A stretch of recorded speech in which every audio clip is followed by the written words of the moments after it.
අප ජීවත් වන ලෝකයේ තුල අතීතයේදී යටපත් වුණු සමහර විට පිටි හැටියෙම අතුරුදහන් වුණු කොතෙක් නම් වටිනා දේවල් තිබෙනවා ඇතිද? ඒවා අතරින් දිය යට තුල මීට අවුරුදු ගණනාවකට කලින් සැඟවී ගිය නමුත් වර්තමානයේ වන විට සොයාගත් වඩාත්ම විස්මිත දේවල් 15ක් ගැන දැනගන්න අපි යමු අද වීඩියෝ එකට.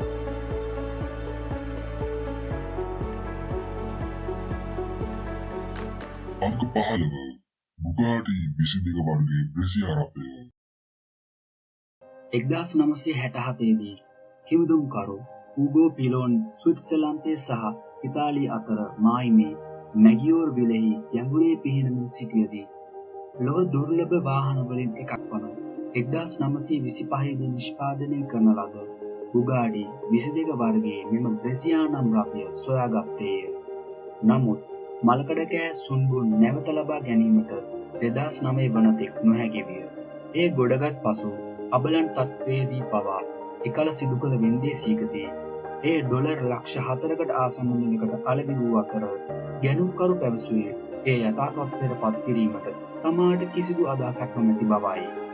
නමුත් පැයට සැතපුම් 100ක උපරිම වේගයක් සහිත සිලින්ඩර 4 මීටර් 1.5ක මෙම වාහනය ජල ඉරණමට මුහුණ දුන්නේ කෙසේද?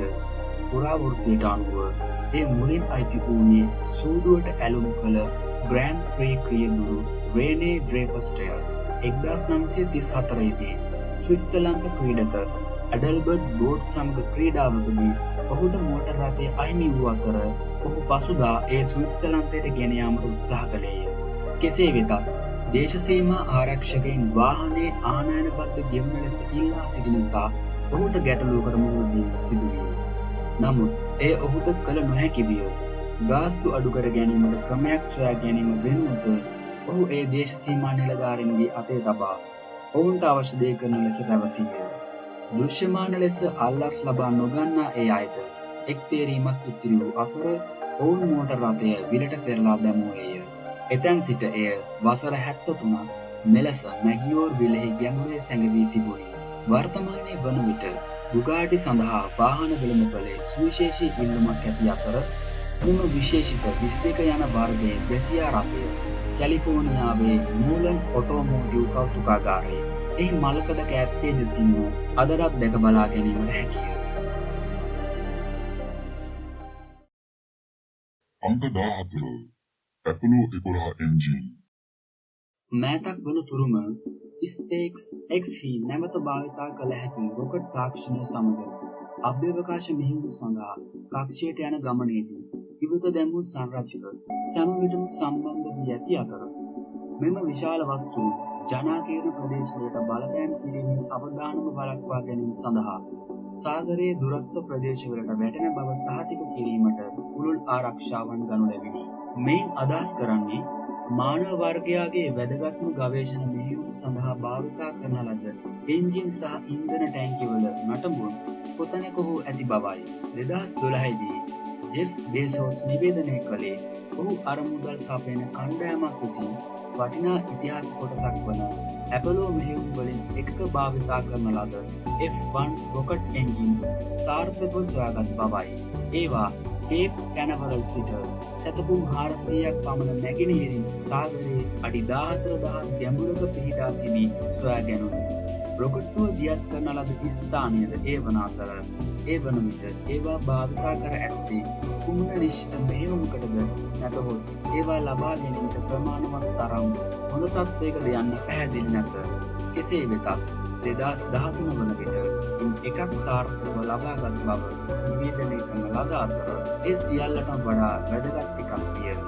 2044 සඳහන් අනුක්‍රමික අංකයක් සහිතව ඇපලෝ 11 මෙහෙයුම් සඳට යන ගමනේදී දියත් කිරීමට උපකාරී වූ මධ්‍යම එන්ජිම මෙයයි. සියටල්හි පියාසැරි කෞතුකාගාරය ඇතුළු විවිධ කෞතුකාගාරවල දැන් ප්‍රදර්ශනය කර ඇති තවත් නටබුන් සොයාගෙන ඇත. නමුත් මෙය රළ යට සැඟවී ඇති අභ්‍යවකාශ පියාසැරි කෞතුක වස්තු නැවත සොයා ගැනීමේ ආරම්භය පමණයි.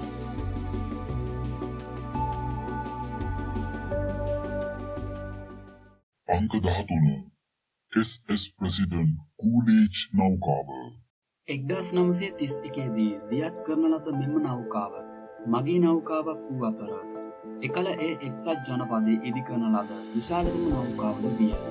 අඩි 653ක් දිග.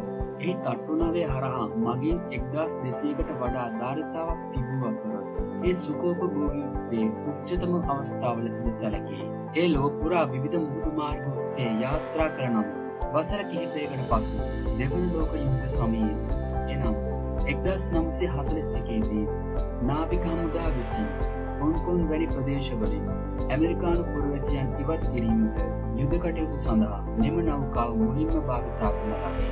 හමුදා ප්‍රවාහනය සඳහා නැවත සකස් කරන ලද මෙම නෞකාව සොල්දාදුවන් 5000ක් පමණ රැගෙන යාමට හැකි වූ අතර මෙම නෞකාව ලොව පුරා සංචාරය කරන විට ඒ ආරක්ෂා කර ගැනීමට උපකාරී වූ තුවක්කු කීපයක් හමුදා විසින් එකතු කර තිබුණා. මෙම භූමිකාව අතරතුර දකුණු පැසිෆික් සාගරයේ වනුවාටුදී එස්පිරිටු සැන්ටෝ දුවපතට ඇතුළු වූ විට නෞකාව ගිලී ගියාය.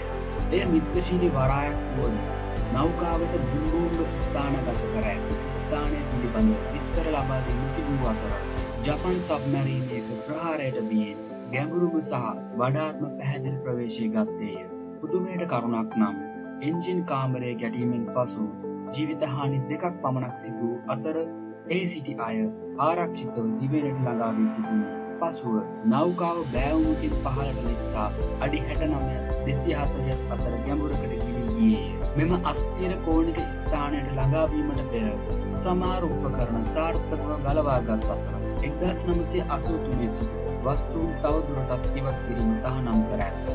නමුත් අද වන විට නෞකාවේ නටමුව ජනප්‍රිය විනෝදාත්මක කිමිදුම් ස්ථානයක් බවට පත් වී ඇත.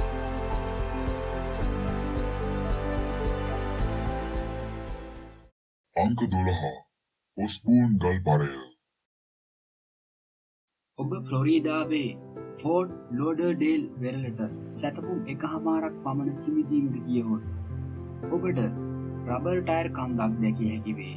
මේ මුලින් අහම්බෙන් කුණු කන්දක් ලෙස පෙනෙන්නට තිබුණත් අවාසනාවන්ත සත්‍යය නම් සියල්ල හිතාමතාම එහි දමා ඇති බවයි. 1972 දී බ්‍රෝවර්ඩ් ප්‍රාන්තය සඳහා අලුත්ම කෘත්‍රිම ගල්පරයක් නිර්මාණය කිරීමේ අරමුණින් මුලපිරීමක් ආරම්භ වූ අතර එමගින් සංචාරක ව්‍යාපාරය සඳහා වැඩි මාළු ප්‍රමාණයක් ජලයට එකතු කර ගැනීමේ අරමුණින් මෙය ආරම්භ කර ඇත. ඒ සඳහා ටයර් මිලියන 2කට වඩා යොදාගෙන තිබේ. මෙම අදහස ලොව පුරා සාර්ථක සමාන ව්‍යාපෘති මත පදනම් වූව අවම වශයෙන් 900කවත් වාහනේ කපන ලද ටයර් අක්කර 36ක ප්‍රදේශයක් හරහා අඩි 65ක් දක්වා ගැඹුරට හෙළීමට කටයුතු සිදුවීමත් සමග මෙම ව්‍යාපෘතිය අවසන් විය. කෙසේ වෙතත් සැලසුම් කිරීමේදී ප්‍රධාන වැරදි කිහිපයක්ම සිදු වී ඇත. විශේෂයෙන් ටයර් ලිහිල්ව එකට බැඳ තිබීම සහ ඉක්මනින් ජලයේ එහා මෙහා යාම නිසාම ඒවා නිදහසේ කැඩී යාමට මුල පිරී ඇත. මෙනිසා මෙහි රැඳී සිටි කුඩා ජීවීන් විශාල ප්‍රමාණයක් විනාශ වුණු අතර අනාගත කුරල් සෑදීමට වළක්වාලී තත්ත්වය තවත් නරක අතට හැරමින් විවිධ කුණාටු ඒවා ඉතා සැරින් සැරේ ඔසවා අසල ඇති ගල් පර මතට දැමූ අතර එමගින් ඒවාට දහානි සිදු විය. එයින් අදහස් කරන්නේ එය අසාර්ථක වීමක් පමණක් නොව පාරිසරික ව්‍යසනයක්ද වූ බවයි. ටයර් බොහෝ විට අසල වෙරළ පීරයන්හි ගසාගෙන ගොස් තිබී ඇති අතර 2001 සිට නාවික හමුදා විසින් ඒවා ඉවත් කිරීමට උත්සාහ දරා ඇත. නමුත් මේ තවමත් අවසන් කොට නොමැත. එනිසා මෙම දිය යට සැඟවුණු ටයර් පරය මිනිස් අභිප්‍රායන් වැරදි ඇති බවට ඛේදජනක මතක් කිරීමක් ලෙස තවමත් පවතී.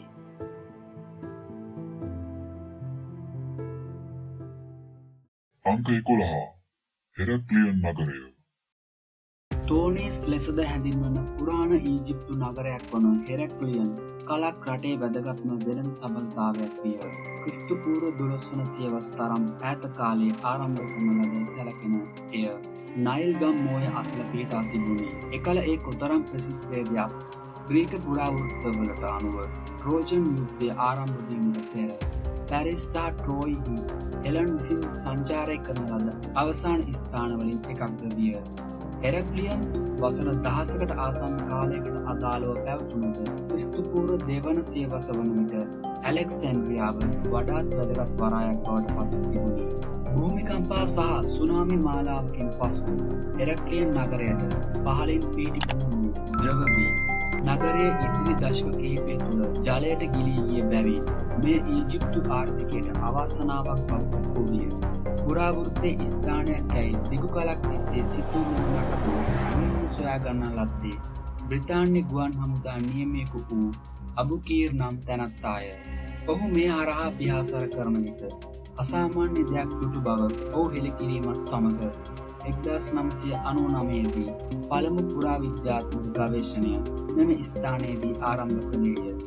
එහිදී කාසි, නැටි භාණ්ඩ, ප්‍රතිමා, පුරාණ බෝඩුවක් සහ පන්සල් දෙකක් වැනි වටිනා කෞතුක වස්තුන් විශාල ප්‍රමාණයක් සොයාගෙන ඇත.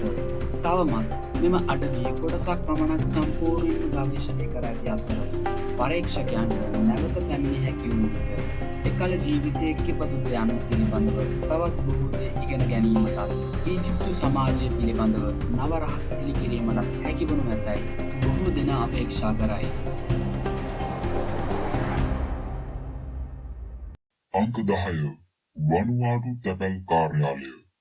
බොහෝ සංචාරකයින් මෙන් ඔබත් වෙනත් ස්ථානයකට ගොස් නිවාඩුවක් ගත කරන විට නිවසේ සිටින මිතුරන්ට හෝ පවුලේ අයට තැපැල් පතක් යැවීම මීට පෙර තිබූ සමාජයේ පැවති තරමක් ප්‍රචලිත සම්ප්‍රදායකි. ඔබ මේ කරන කෙනෙකු නම් ඔබට හොරපුරුදු එම තැපැල් පද්ධතියට වඩා බොහෝ වෙනස් තැපැල් පද්ධතියක් දකුණු පැසිෆික් සාගරයේ වනුවාඩු දූපතේදී ඔබට දැක ගැනීමට හැකි වේ. ලෝකයේ වඩාත්ම අද්විතීය තැපැල්පත් වලින් එකක් යැවීමට ඔබට අවශ්‍ය නම් ඔබට යා හැකි අමතර පියවරක් මෙහිදී තිබේ. එයට හේතුව හයිඩ්වේ සමුද්‍ර අභය භූමියේදී ඔබට රළ යට අඩි 10ක් පමණ පහළින් පිහිටි ලොව එකම දිය යට තැපැල් කාර්යාල වලින් එකක් හොයාගත හැකි වන නිසා කිම්දුම්කරුවන්ට සහ ස්නෝකර්ලර් වරුන්ට විශේෂයෙන් නිර්මාණය කරන ලද ජල ආරක්ෂිත තැපැල්පත් සමග මෙහිදී පහළට පිහිටිය හැකිය. එහි කාර්ය මණ්ඩලය තීන්ත මුද්‍රයක් වෙනුවට භාවිතා කරන විශේෂ උපාංගයකින් ඒවා එම්බෝස් කරනු ඇත. ඔබ මෙම පාරාදීසයේ කාලය ගත කරන අතරතුර ඔබේ ආදරණීයන්ට ඔවුන් ගැන සිතන බව මතක් කර දීමට එය නිසැකවම අද්විතීය ක්‍රමයකි. තැපැල් පෙට්ටියක් සොයමින් නගරයක් හරහා ඇවිදීමට සිදුවීම වෙනුවට විශ්මයජනක වනජීවී රක්ෂිතයක් හරහා කිමිදුම් චාරිකාවක් අතපසු නොකර ඔබටත් මේන් කාඩ් පතක් ඔබේ ආදරණීයන්ට ලැබිය හැකිය.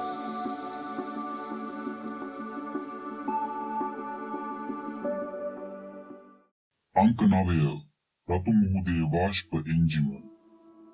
රතු මුහුද යනු ආසියාව සහ අප්‍රිකාව අතර පිහිටා ඇති ඉන්දියන් සාගරයේ සිට වර්ග සැතපුම් 1,79,000ක මුහුදු ජල ඇතුල්වීමක් වන අතර ඒ දිගු කලක් තිස්සේ කලාපය සඳහා අත්‍යවශ්‍ය නිෂ්පාදන ප්‍රභවයක්ද වී ඇත.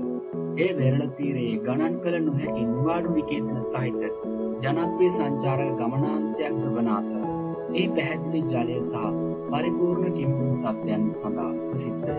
සහස්‍ර ගණනාවක් තිස්සේ භාවිතා කර ඇති බැවින් සොයා ගැනීමට බොහෝ ගිලිගිය කෞතුක වස්තුන් මෙහි තිබේ. නමුත් වඩාත්ම අසාමාන්‍ය එකක් වන්නේ අඩි 100ක් පමණ ගැඹුරේ පිහිටා ඇති වාෂ්ප දුම්රිය එන්ජිමකි. මෙම දුම්රිය එන්ජිම මෙම ස්ථානයට පැමිණි කෙසේදැයි ඔබ කල්පනා කරනවා විය හැකිය. ඒ පිටුපස ඇති කතාව කිමිදුම් ස්ථානයේ තරම්ම සිත් ඇදගන්නා සූය. වර්ෂ 1941 දී SS තිස්ලෙගෝන් නෞකාවෙන් මෙම වාෂ්ප එන්ජිමක් තවත් එන්ජිමකුත් අනෙකුත් වාහන සහ වතුරම් විශාල තොගයක් සමග ඊජිප්තුවේ ඇලෙක්සැන්ඩ්‍රියාවට ප්‍රවාහනය කරන ලදී. ඊජිප්තුවේ හමුදා බලකායන් ශක්තිමත් කිරීමේ අරමුණු ඒ මාස කිහිපයකට පෙර ස්කොට්ලන්තයේ ග්ලාස්ගෝ වෙතින් පිටත්ව ගොස් ජර්මානු ගුවන් යානා මගින් බෝම්බ හෙළීමට පෙර ඒ ගමන අවසන් කර තිබුණි. ක්‍රීට් සිට පිටත් වූ පසු ඔවුන් හමුදා ප්‍රවාහනයක් සොයමින් සිටියහ. නමුත් ඒ සොයා ගැනීමට අපොහොසත් වීමෙන් පසු ඔවුන් සොයාගත් SS තිස්ලෙගෝන් නෞකාවට ටොන් 2.5ක බෝම්බ දෙකක් මුදා හැරියේය.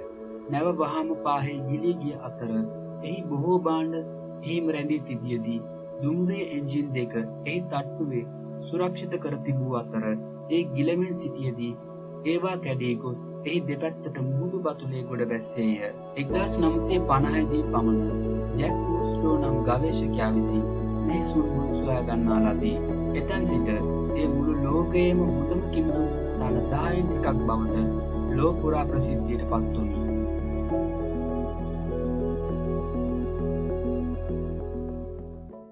අංක 8 සෙනෝට් ඇන්ජලිටා. කිමිදුම්කරුවන් ජලයට සිටින විට නොපෙනෙන අසාමාන්‍ය ධාරා සහ වඩදී බාධී පිළිබඳව දැනුවත් වීමට පුරුදු වී සිටිති. නමුත් මෙක්සිකෝවේ යුකටන් අර්ධද්වීපයේ ජලයෙන් පිරුණු ගුහාව කිමිදුම්කරුවන්ට ජය ගැනීමට සම්පූර්ණයෙන්ම වෙනස් ආකාරයක අභියෝගයක් ඇත. මේ හුදෙක් විෂ සහිත දිය යට ගංගාවකි. සෙනෝට් ඇන්ජලිටා ලෙස හඳුන්වන මේ ගුහාවකින් ඇතුළු වීම අවසර ඇත්තේ වඩාත්ම පළපුරුදු කිමිදුම්කරුවන්ට පමණක් වන අතර ඒ සෑදුණු ආකාරය ගැන ඔබ ඇසූ විට එයට හේතුව පැහැදිලි වේ. මෙවැනි ගුහා නිරන්තරයෙන් ලුණු සහ මිරිදිය ජලයෙන් පිරී ඇත. නමුත් ඒවා මිශ්‍ර වීම වෙනුවට ඝන ලුණු ජලය පහළට වැටෙන අතර මිරිදිය ඉහළින් පවතී. වසර 100ක් පුරා ශාක ජීවීන් සහ මියගිය සතුන් වැනි කාබනික ද්‍රව්‍ය විශාල ප්‍රමාණයක් දෙයට වැටෙන අතර මේ සියල්ල දිරාපත් වූ විට එය හයිඩ්‍රජන් සල්ෆයිඩ් බවට පත් වේ. නැවතත් මිශ්‍ර වීම වෙනුවට ඒවා ලුණු සහ මිරිදිය අතර වලාකුළු සහිත තට්ටුවක් සාදයි. එහිදී එය ඉන්ද්‍රජාලික දුම්ගංගාවක් මෙන් ගලා යන බව පෙනේ. සීනෝට්හි සිටි අය පවසන්නේ මුලදී ඔබට පහළින් දැකිය හැකි තද නිල් පැහැයක් පමණක් බවත්, නමුත් ඔබ අඩි 60ක් පමණ ගැඹුරට ළඟා වූ පසු අතු සහ අවකාශයේ පෙනෙන ගස් වටා ගලා යන විස්පි තට්ටුව ඔබ දැකීමට පටන් ගන්නා බවත්ය. ඔබ නිර්භීත නම් ඔබට මෙම ස්තරය හරහා ලුණු වතුර පහළට යා හැකිය.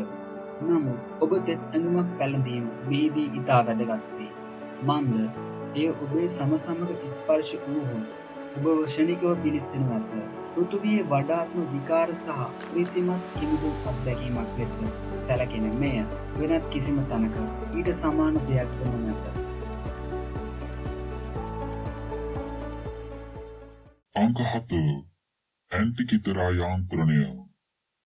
1901 දී ස්පොන්ජ් කිමිදුම්කරුවන් කණ්ඩායමක් ග්‍රීක දූපතක් වන ඇන්ටිකිතරා වෙරළට ඔබ්බෙන් අඩි 148ක් ගැඹුරින් ජලයේ කිමිදෙමින් සිටියේදී ඔවුන්ට ක්‍රිස්තු පූර්ව පළමු සියවස දක්වා දිවෙන රෝම යුගයේ නැව් සුන්බුන් හමු විය.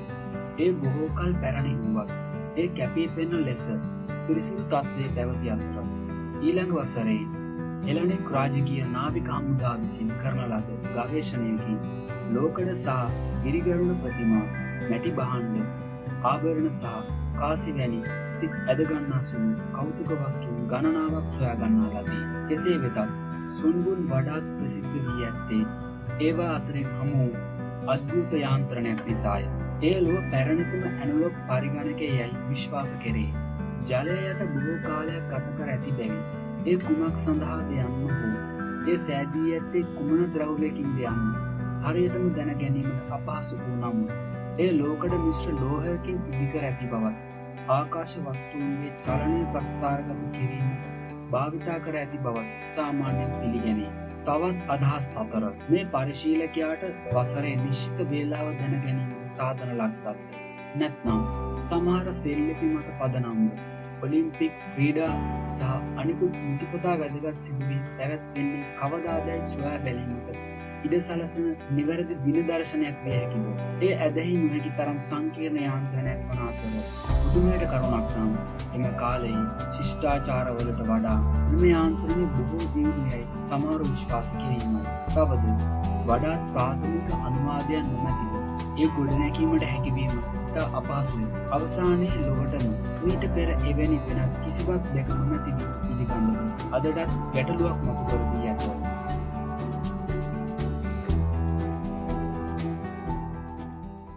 අංක 6 HMHS බ්‍රිටනික් නෞකාව. ටයිටනික් නෞකාව නිසැකවම මෙතෙක් යාත්‍රා කළ වඩාත්ම ප්‍රසිද්ධ නෞකාව වන අතර දෛවෝපගත ගමනක් හේතුවෙන් ඛේදජනක ලෙස ප්‍රසිද්ධියටපත් විය. නමුත් එම පිරිවිතරයන්ට අනුකූලව ඉදි කරන ලද එකම නෞකාව එය නොවන අතර එහි සහෝදර නෞකාවක් වන බ්‍රිටනික් නෞකාවද අවාසනාවන්ත අවසානයකට මුහුණ දුන්නේය. ඒ ඉදි කරන ලද නැව් සමූහය තුන්වන නෞකාව වූ අතර ඉංජිනේරුවන් ටයිටනික් ඛේදවාචකයන් ඉගෙනගත් පාඩම් මත පදනම්ව වෙනස්කම් සිදු කළහ. ඒ පළමු ලෝක යුද්ධය ආරම්භ වීමට ටික කලකට පෙර දියත් කරන ලද අතර රෝහල් නෞකාවක් ලෙස භාවිතා කිරීම සඳහා බ්‍රිතාන්‍ය නාවික හමුදාව විසින් අනදීමට පෙර අට්ලාන්ටික් සාගරයේ ක්‍රූස් ලයිනර් ලෙස තබා ගැනීමට අදහස් කරන ලදී. 1916 නොවැම්බර් 21 වන දින බ්‍රිටනික් නෞකාව ග්‍රීක දූපතක් වන චියා අසල යාත්‍රා කරමින් සිටියදී ජර්මන් පතලක ගැටීමෙන් පැයකටත් අඩු කාලයකදී එය ගිලී ගියේය. පුද්ගලයන් 30 දෙනෙකු මෙහිදී මිය ගියේය. නමුත් මෙම අවස්ථාවේදී නෞකාවේ සිටි අනෙක් පුද්ගලයන් 1035 දෙනෙකු බේරා ගන්නා ලදී. යුද්ධයේ අතරතුර අහිමි වූ විශාලතම නෞකාව ඒ වූ අතර මෙතෙක් ගිලී ගිය විශාලතම මගී නෞකාවද එයම විය. 1975 දී ජැක්කූස්ටෝ නම් ගවේෂකයා ඒ සොයාගෙන ගවේෂණය කරමතේ ලෝකය ඒ අමතක කර දමා තිබුණි. පුදුමයට කරුණක් නම් උපුරණ ද්‍රව්‍යයකට හසු වී තිබුණත් නෞකාව තවමත් සාපේක්ෂව හොඳ තත්ත්වයේ පැවතීමයි. ඒ මතු පිටින් අඩි 400ක් පමණ පහළින් පිහිටා ඇති අතර ගිලී ගිය ටයිටනික් නෞකාවට වඩා බෙහෙවින් හොඳ තත්ත්වයේ පවතී. ඒට හේතු වශයෙන් ටයිටනික් නෞකාවට ඉතා හානිකර වූ යකඩ අනුභව කරන බැක්ටීරියාවන් මෙම ග්‍රීක ජලයේ ඇති අනිකුත් විශේෂයන් හා තරඟයට මුහුණ දී සිටින නිසාය. මෙනිසා බ්‍රිටනික් නෞකාව විරාපත් වීම වෙනුවට ක්‍රමයෙන් ලෝකයේ විශාලතම කෘත්‍රිම ගල් පරවල එකක් බවට පත්වෙමින් පවතී. නමුත් සමුද්‍ර පරිසරයට මෙවැනි ව්‍යුහයන්ගෙන් ඇතිවන දිගුකාලීන බලපෑම් තේරුම් ගැනීමට නම් නිතිපතා ගවේෂණවලට භාජනය විය යුතුමය.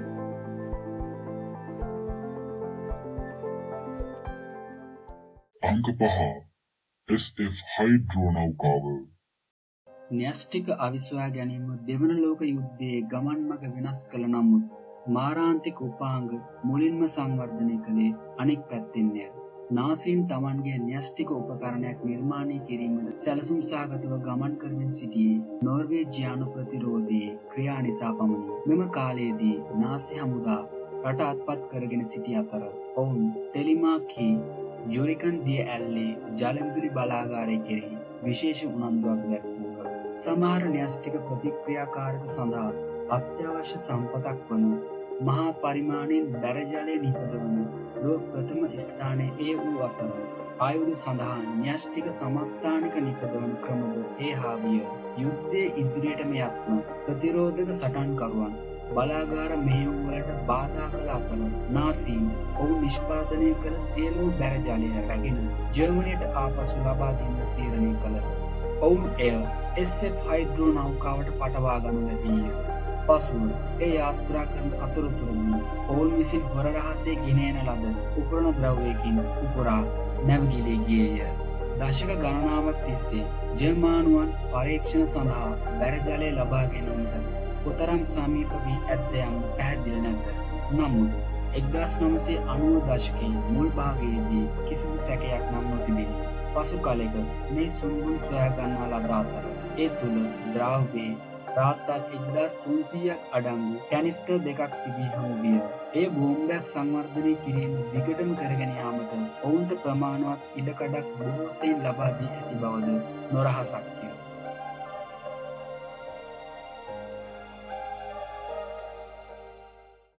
අංක 4 බෝල්ටික් මුහුදේ පඩිපෙළ 2011 දී ඕෂන් එක්ස් නම් ස්වීඩන් ගවේෂණ කණ්ඩායමක් බෝල්ටික් මුහුදේ පතුල පරිලෝකනය කරමින් සිටියදී විශ්මයජනක සොයාගැනීමක් සිදු කළහ. දැන් එය බෝල්ටික් මුහුදේ විෂමතාව ලෙස හඳුන්වයි.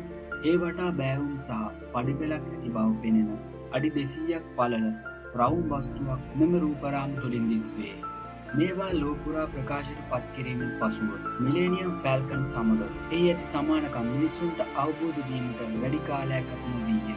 කණ්ඩායමක් කඩා වැටුණු UFO එකක් සොයාගත් බවද න්‍යායන් ඉක්මනින්ම සංසරණය වීමට පටන් ගත්තේය. එයට එතරම් අසාමාන්‍ය හැඩයක් ඇති බැවින් එය අහඹු ලෙස ස්වභාවයෙන්ම නොව මෙම අරමුණ සඳහා පමණක් නිර්මාණය කළ හැකිව තිබුණේ නේද? ඒ සොයාගත් අය විශ්වාස කළේ එයයි. තවත් බොහෝ දෙනෙකුගේ සිතුවිලිද ඒම විය.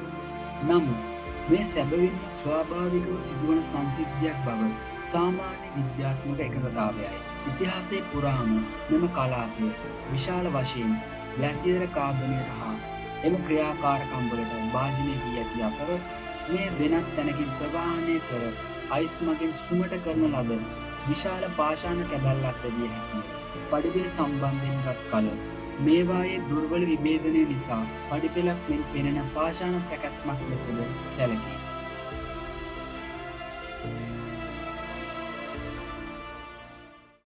අංක 3 සැක්පොයිමන් කුටි. මෙක්සිකෝව ඒ අද්විතීය භූගෝල විද්‍යාව සඳහා ප්‍රසිද්ධය. ඒ සුන්දර භූදර්ශනයකින් වැසී ඇතිව තිබෙන්නක් පමණක් නොව රටේ විශාල ප්‍රදේශ විශේෂයෙන් යුකටන් අර්ධද්වීපයේ සෑදී ඇති මෘදු හුණුගල් පාෂාණය නිසා වඩාත් ප්‍රසිද්ධියට පත්ව ඇත. තවද සියවස් ගණනාවක් පුරා ජලයෙන් කාදනය වී ඇති සහ සෙනෝට් ලෙස හඳුන්වනු ලබන ස්වාභාවික වලවල් සහ ගුහාසිය ගණනක් ඇත. මෙම සෙනෝට් මායා ප්‍රජාවන්ට අත්‍යවශ්‍ය වූ අතර පිහාටු සහ අශ්ව හිසක් සහිත සර්පයෙකු විසින් එය ආරක්ෂා කරනු ලබන බව විශ්වාස කරන අතර එහි සැක්පොයින් නම් තවත් දෙයක් තිබේ. ඒ පුරාණ මායාපන් නගරේ නටබුන් පරිමිතියට පිටතින් පිහිටා ඇති අතර අවම වශයෙන් එහි පදිංචිකරුවන් 17,000ගේ නිවහනක් විය. නගරයේ සීමාවන් තුළ සෙනෝට් 40ක් තිබූ අතර ඒවා ජලමූලාශ්‍ර ලෙස භාවිතා කරන ලදී. නමුත් කිසියම් හේතුවක් නිසා මෙම සැක්පොයිම ඉතා වෙනස් එකක් ලෙස සලකනු ලැබීය.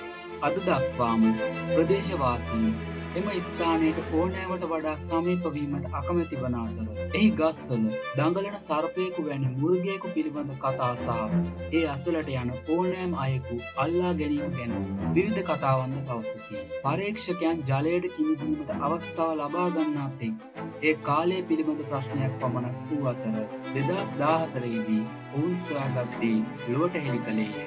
ඔවුන් දැක් වූ පරිදි සෙනෝට් යනු භයානක සිදුවීම් මාලාවක ස්ථානයක් ලෙසත් එහි ඇතුළත උණුගකින් සම්බන්ධ වූ කුටි දෙකක් වුන්ට හමු වූ බවත් ඒ සෑම එකකම මිනිස් අවශේෂ තිබූ බවටත් අනාවරණය කළේය.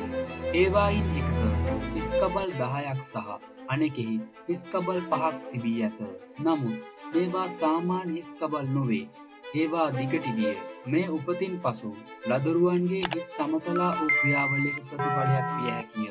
නමුත් ඔවුන්ගේ දේහයන් සෙනෝට් තුළ ඉතිරි වූයේ මන්ද යන්න වඩාත් අභිරහසක් වූවාය. ඉතිහාසයේ සඳහන් පරිදි මායාව ඔවුන්ගේ මලවුන් ඔවුන්ගේ නිවෙස් වටා බිම්බදාන කිරීමට පුරුදු සිටිය. එබැවින් මෙම පාතාලයට සම්බන්ධ ආධ්‍යාත්මික චාරිත්‍රාත්මක කොටසක් ලෙස ඔවුන් වසංගතයට ගොදුරු වූවන් අසනීප වීම වැළැක්වීම සඳහා බැහැර කිරීමට තෝරාගත් ස්ථානයක් ලෙසද සැලකේ.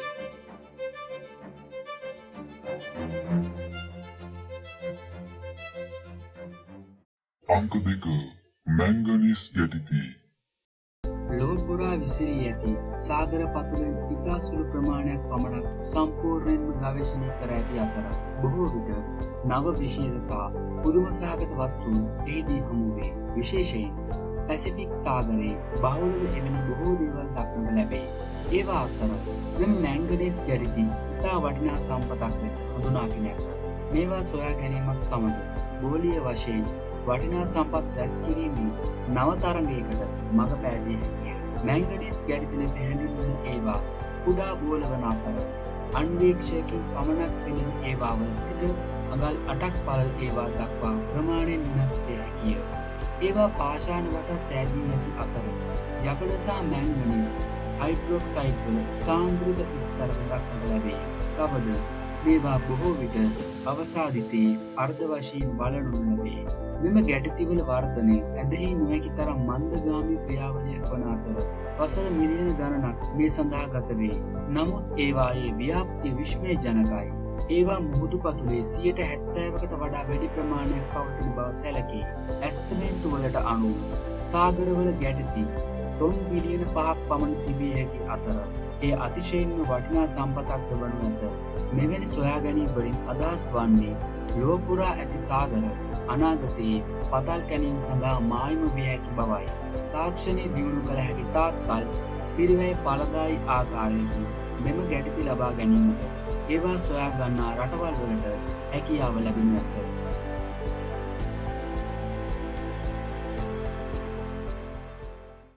අංක 1 කේතු හැඩති පාෂාණ ව්‍යුහය. ගලීල මුහුද පෘථිවියේ වැදගත්ම ජල සැකසෙනකි. ඓතිහාසිකව එය මත විශ්වාසය තැබූ පුරාණ ශිෂ්ටාචාරවලට ස්තුතිවන්ත විය හැකි නමුත් මෑත කාලීන පරීක්ෂණවලින් පෙනී ගොස් ඇත්තේ එම ස්ථානයට මුලින් පෙනෙන ප්‍රමාණයට වඩා බොහෝ දේ තිබිය හැකි බවයි. පුරාවිද්‍යාඥයන් 2003 දී නිවේදනය කළේ ඒ මතු පිටට යටින් දැවැන්ත ගල් ව්‍යුහයක් සොයාගත් බවත් ඒ මිනිසුන් විසින් පමණක් ගොඩනගාගත හැකි වූවක් බවයි. නමුත් මේ සිදු කළේ කෙසේද යන්න සහ ඒ සිදු කළේ ඇයිද යන්න පැහැදිලි නැත. රිකටන් අර්ගල්පීපයේ මෙක්සිකෝවේ ක්වින්ටානා රූහි සහ එල් සැපෝට් සෙනොට්ටි මේවා දක්නට ලැබේ. පාෂාණමය ගුහාවක් යැයි සිතුවා ඒ ටොන් 60,000කට වඩා ගල්කැට වලින් සමන්විත අඩි 230ක විශ්කම්භයක් ඇති සහ අඩි 32ක් පමණ උසකින් යුත් ව්‍යුහයකි. සංසන්දනය කිරීම සඳහා ස්ටෝන් හෙන්ජ්හි විශ්කම්භය එයින් අඩක් පමණක් වන අතර එය එහි උසින් අඩක් පමණි. එයින් අදහස් වන්නේ මෙම සොයා ගැනීම පුරාණ ලෝකයේ මෙතෙක් ඉදිකර ඇති වඩාත්ම වැදගත් ව්‍යුහයන්ගෙන් එකක් නියෝජනය කළ හැකි බවයි. කිමිදුම්කරුවන් විසින් කරන ලද සමීප පරීක්ෂාවකින් සොයාගෙන ඇත්තේ මෙහි ඇති පාෂාණ මිනිස ගොඩනැගීමේදී දක්නට හැකි විය හැකි යම් යම් කැඩීම් වූ එවැනි වූ කිසිදු තත්ත්වයක් නොපෙනෙන බවයි.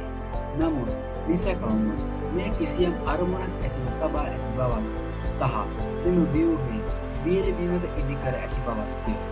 එයින් හැඟවෙන්නේ මුහුද සාපේක්ෂව මෑතකදී නිර්මාණය වූවක් පමණක් බවයි. වත්මන් න්‍යායන්ට අනුව කේතු හැඩති මෙම ව්‍යුහය අවම වශයෙන් අවුරුදු 4000කට ඉහත දක්වා පැරණි බව සඳහන් වේ. තවද මෙම ව්‍යුහයේ වැඩිදුර අධ්‍යයනන අවසානයේ ඒ රහස් තවදුරටත් ලෝට හෙළි කරනු ඇතැයි අපේක්ෂා කෙරේ.